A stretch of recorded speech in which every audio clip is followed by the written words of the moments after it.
Welcome back into Queen City News Now. 9:14 is the time, and 5 to 9 hurricanes. That's how many storm scientists at the National Oceanic and Atmospheric Administration say they expect to see this hurricane season. Now, that could be due to El Nino, which is known to suppress tropical activity.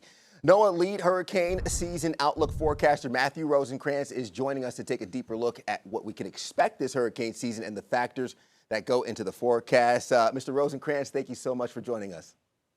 Good to be here, Ted.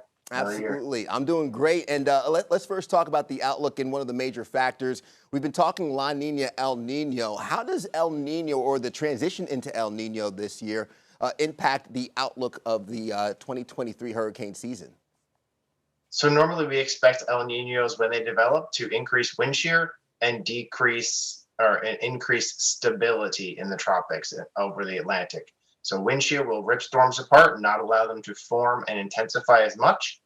And then so I like the graphics there. So the increased wind shear, and then the increased stability can also kind of cap the intensity of storms when they start to grow, which can decrease the amount of their ability to kind of coalesce into a tropical depression, which can then become tropical storms. Absolutely. We know wind shear, kind of known as the tropical storm killer, but I guess help folks at home understand how these tropical storms develop, what factors go into it, and maybe what other parameters you and the team of forecasters look at when building this outlook. Large scale conditions.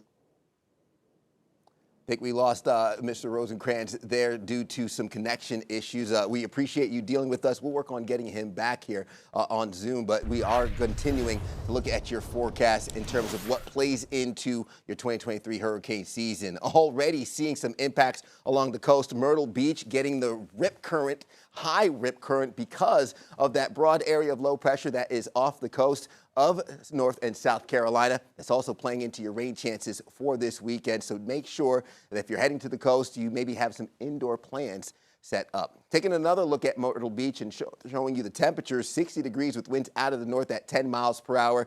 We are going to see the increasing winds as we get into the second half of the day. Right now, low 60s close to home, low 50s Boone, Jefferson. We're going to be in the low 60s for Morganton, Hickory, and heading into Statesville. So relatively on the mild side to get your day underway, but breezy conditions because of that low pressure system. We have the sustained winds at anywhere between 12 to 15 and even 16 miles per hour. If you look closely over my left shoulder, this is our tower camera, and you can see the camera's shaking a little bit due to those wind gusts, which will be upwards of 20 to even 25 miles per hour at times. We'll keep the breezy conditions overnight into your Saturday as the rain approaches. So wet and windy, I would recommend the raincoats over the umbrellas. It's not going to do much when the rain is kind of coming in sideways a little bit, so keep that in mind. Low 70s on tap for your highs today, so we are going to be slightly cooler than Thursday, but warmer than Saturday by a long stretch. Mid-60s for some of our higher elevations, and as we zoom out, that water vapor satellite imagery shows the increasing moisture coming off of the Atlantic Ocean, which is what's giving us the rain chances from Charleston through Myrtle Beach up into Wilmington and the Outer Banks.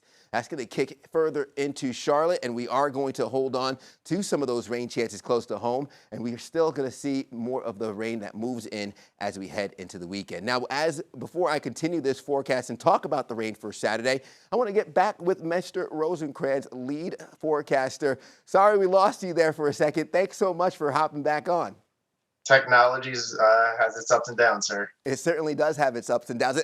And let's pick up where we left off with technology, because we know that you guys have really been upping the ante in terms of our analysis and also the forecasting and computing power that comes into this 2023 season. How is that going to help folks stay safe in the forecast?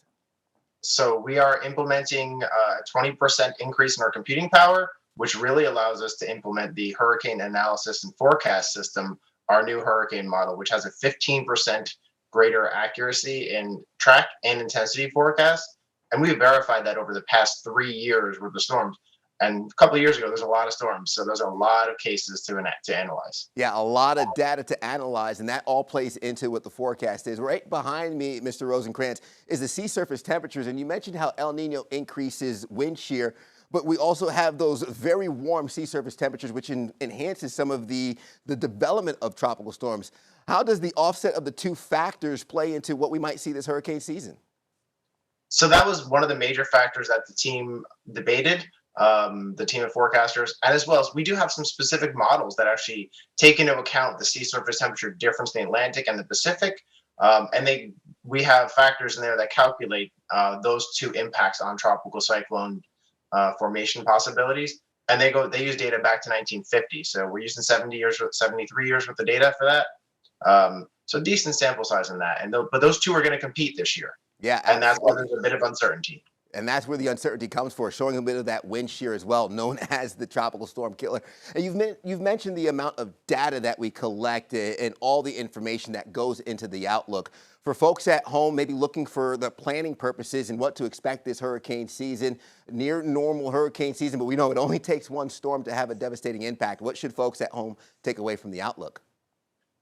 So you're right. If only one out of those 12 or to 17 named storms comes in your area, it can make your life very difficult. So start preparing now. Ready.gov, listo.gov, hurricanes.gov/prepare. They'll have your checklist on there. What do you need to look at? What do you need to think about? But then also personalize those. Where's your family going to be in August, September, October? What's coming up in your life? Do you have prescriptions you need? Updated wills, documents, lots of little things like that. You do them now. When an emergency manager or a governor says, please leave an area, you'll be ready to go.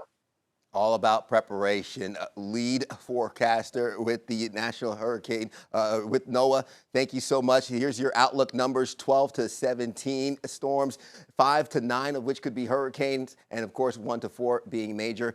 Matthew Rosencrans, always a pleasure to have you on the show. Thank you so much. Good to talk to you, man. Absolutely. We'll have a look at your 7-day forecast a little bit later on. We're going to take a quick break. The most